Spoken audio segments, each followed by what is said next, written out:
The rain fell in sheets, soaking the mourners huddled around the open grave. But Marcus stood apart, his laughter cutting through the somber air like a blade. He didn't care that heads turned, that eyes widened in shock. He laughed because his stepbrother, Jamie, was gone, and the world felt lighter for it. But when a faint, crackling voice rose from the crowd, a voice that sounded impossibly like Jamie's, Marcus froze, the mocking grin sliding off his face. Elias, Jamie's partner, stood closest to the coffin, his fingers trembling around a single white rose.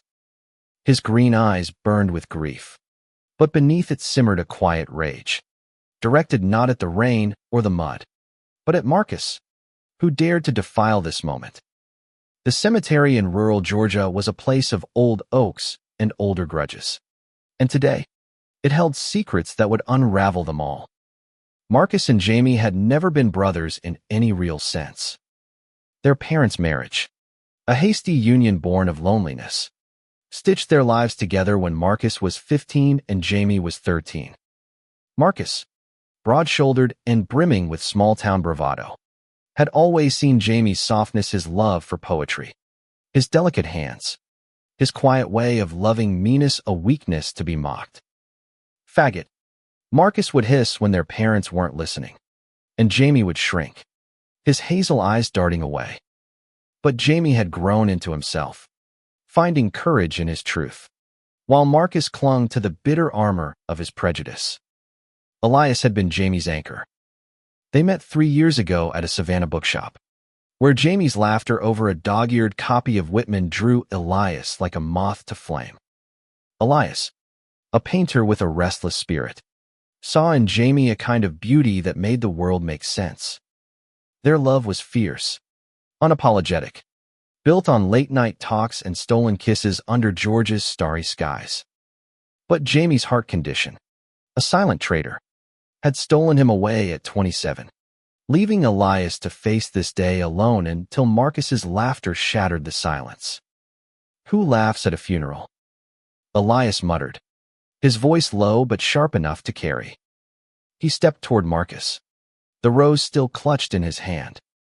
The crowd, neighbors, Jamie's co-workers, a few distant cousins shifted uncomfortably, their umbrellas bobbing like black mushrooms.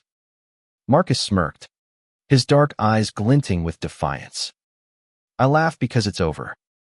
No more of his drama, his whining, his choices. The word dripped with venom, and Elias's fist clenched, the rose's thorns biting into his palm. Before Elias could respond, a woman in a black veil stepped forward from the crowd's edge. She was older, her face obscured, but her hands trembled as she held up a small, battered cassette player. You should hear this, Marcus, she said, her voice steady despite the rain. She pressed play, and Jamie's voice clear, alive, achingly familiar, filled the air. Marcus, if you're hearing this, I'm gone, but I need you to know who I was, and who you are. The crowd gasped. Marcus's face paled, his laughter dead. Elias's heart pounded, torn between grief and a strange, flickering hope. What secret had Jamie left behind? The cassette's hum was a ghost in the rain, pulling every eye to the veiled woman. She stood like a sentinel, her presence commanding despite her slight frame. My name is Clara, she said, lifting the veil to reveal sharp blue eyes and silver-streaked hair. I was Jamie's therapist. He wanted this played here, today, for everyone but especially for you. Marcus.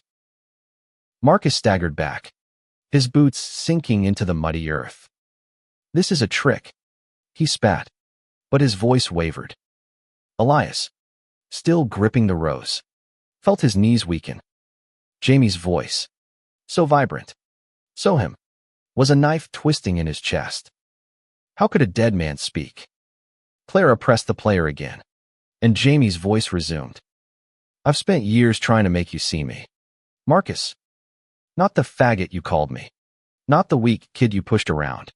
But me. I loved you, even when you hated me. And I know why you hated me. Elias's breath caught. He remembered Jamie's late-night confessions. How he'd agonize over Marcus's cruelty, searching for reasons. "He's scared," Jamie would say, his voice soft with forgiveness Elias could never muster. Scared of what he doesn't understand. But Elias had seen only the pain Marcus caused, the bruises on Jamie's heart. The tape crackled.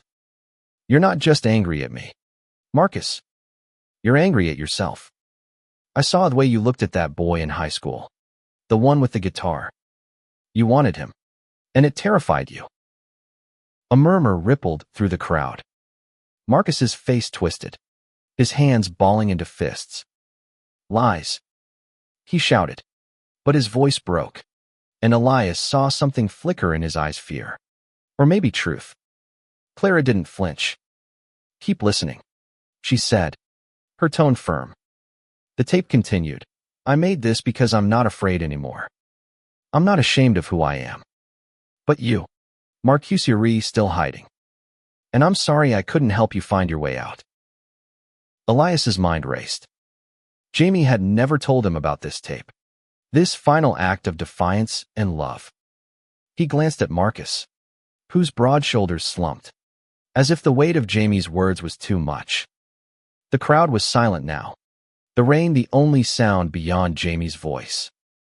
"I left something for you, Marcus," Jamie said on the tape. "In our old treehouse. Go there. Face it. And Elias, if you're there, go with him. He'll need you." The tape clicked off. Clara lowered the player, her eyes locking on Marcus. "He meant every word," she said. "Jamie believed in redemption, even for you." Marcus shook his head, his voice barely a whisper. "I don't owe him anything." But he didn't move, rooted by the ghost of his stepbrother's voice. Elias stepped closer, his grief hardening into resolve. "I'm going," he said, his voice steady despite the tears streaking his face. "For Jamie. You coming, Marcus?" Marcus's jaw tightened, but after a long moment, he nodded, a flicker of something, guilt, curiosity, or shame crossing his face. The crowd parted as they walked away from the grave, the rain washing away the last echoes of Jamie's voice. The treehouse was a relic of their childhood, tucked in the woods behind their parents' old farmhouse, now abandoned. The drive from the cemetery was silent, the tension between Elias and Marcus thick enough to choke on. Elias gripped the steering wheel, his mind replaying Jamie's voice, while Marcus stared out the window, his face a mask of defiance and doubt. The treehouse sagged under the weight of time, its wooden planks warped, the rope ladder frayed. Elias climbed first, his heart pounding not from the effort, but from the weight of Jamie's final request. Marcus followed, his movements heavy, reluctant. Inside, the air smelled of damp wood and memories. A metal box sat in the corner, rusted but intact, with Marcus and Jamie scratched into the lid. Elias knelt, his fingers trembling as he opened it. Inside were letters, photos, and a small journal. Jamie's. A Polaroid caught his eye, 2 boys, Marcus and Jamie, maybe 16 and 14, grinning under this very tree. Marcus's arm was slung around Jamie's shoulders, a rare moment of warmth before their bond soured. Marcus snatched the photo, his breath hitching. "He kept this," he muttered, almost to himself. Elias watched him, searching for the man Jamie believed in, the one buried under years of anger. The journal was next. Elias handed it to Marcus, who hesitated before flipping it open. Jamie's handwriting filled the pages, a chronicle of their teenage years. One entry, dated 5 years ago, stopped Marcus cold. "Marcus caught me with a boy today. He didn't yell, just looked at me like I'd betrayed him. I think he's jealous not of me, but of my freedom. I wish I could tell him it's okay to feel what he feels." Marcus slammed the journal shut, his hands shaking. "He didn't know me," he growled, but his voice cracked. Elias didn't push. He just waited, letting the weight of Jamie's words settle. "There's more," Elias said, pulling out a letter addressed to Marcus. It was sealed, Jamie's handwriting bold on the envelope.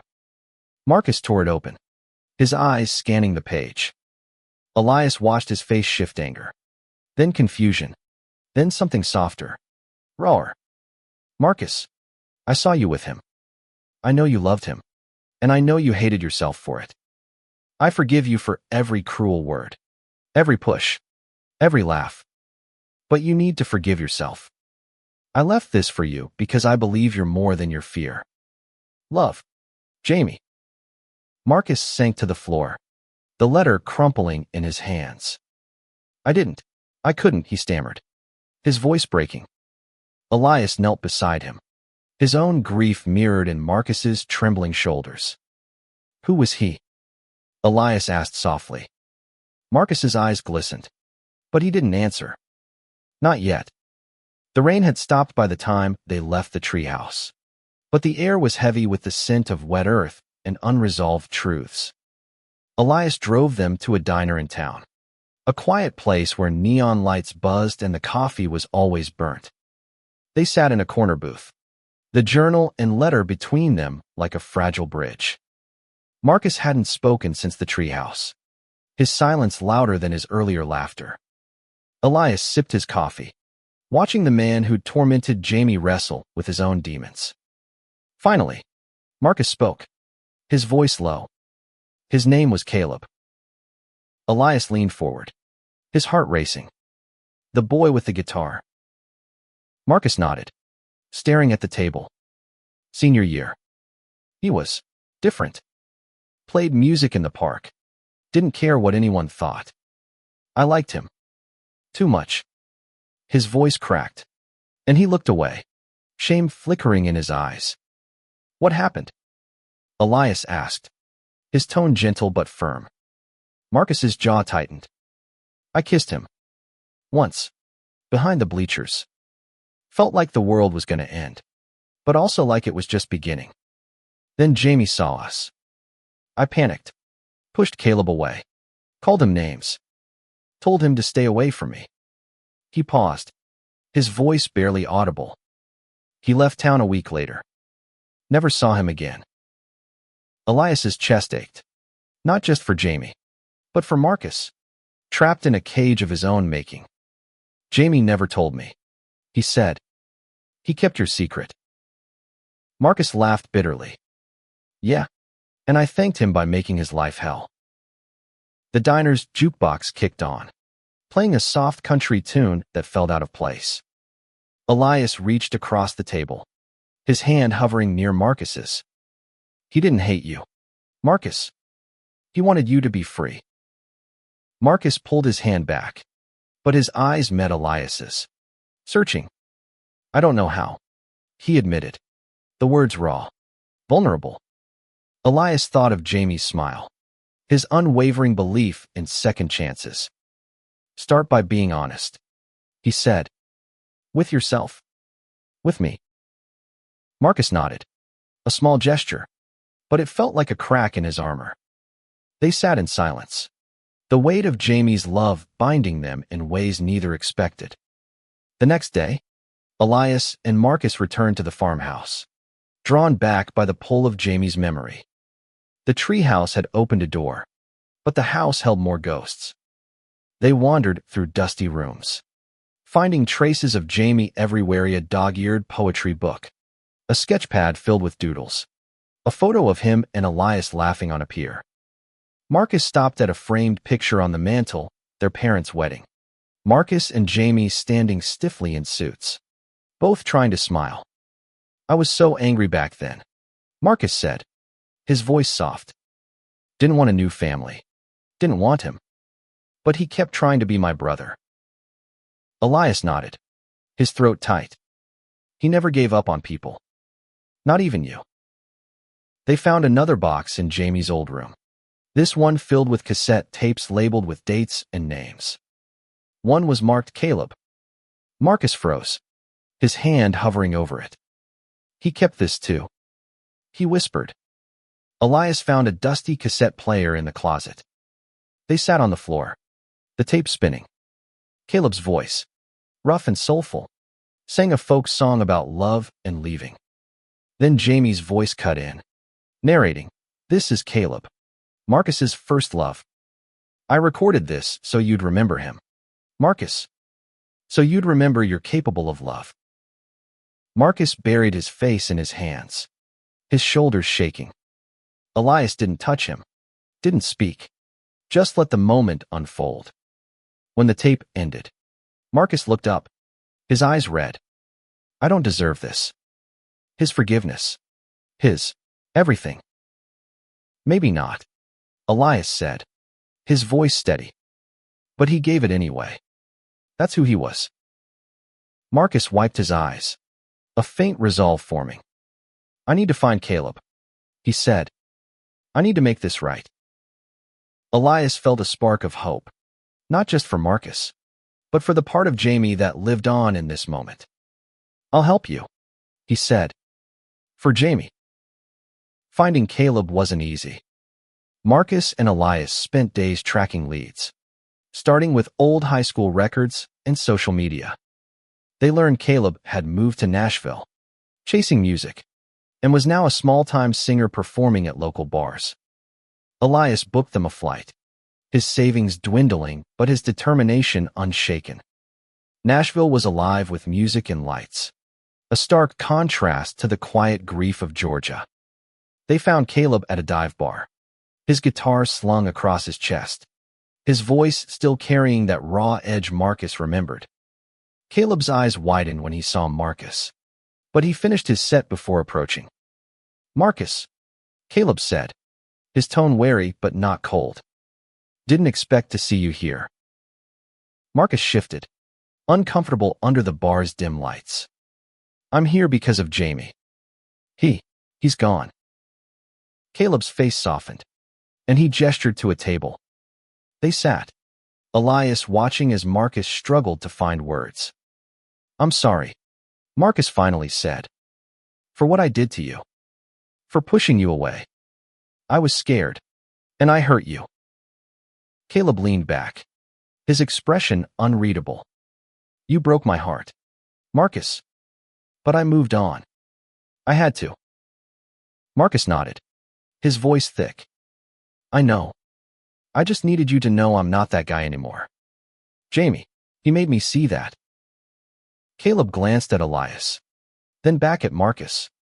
"Jamie was good people. He sent me a letter once. Said you were struggling, but you'd find your way. Looks like he was right." Elias felt a pang of pride for Jamie, who'd reached out even to Caleb, trying to heal old wounds. The three men talked late into the night, sharing stories of Jamie, of love, of second chances. When they parted, Caleb hugged Marcus, a small gesture that felt like absolution. Back in Georgia, Elias and Marcus stood at Jamie's grave, the air crisp with autumn's first chill. Marcus held a new white rose, mirroring the one Elias had carried at the funeral. "I'm trying, Jamie," Marcus whispered, laying the rose on the headstone. "I'm trying to be better." Elias watched, his heart heavy but hopeful. He'd lost Jamie, but in helping Marcus, he'd found a way to keep Jamie's spirit alive. "He'd be proud of you," Elias said, his voice soft. Marcus met his eyes, a faint smile breaking through. "He'd be proud of us." They walked away together, not as brothers, not as friends, but as two men bound by a shared loss and a shared promise to live honestly, to love bravely, to carry Jamie's light forward.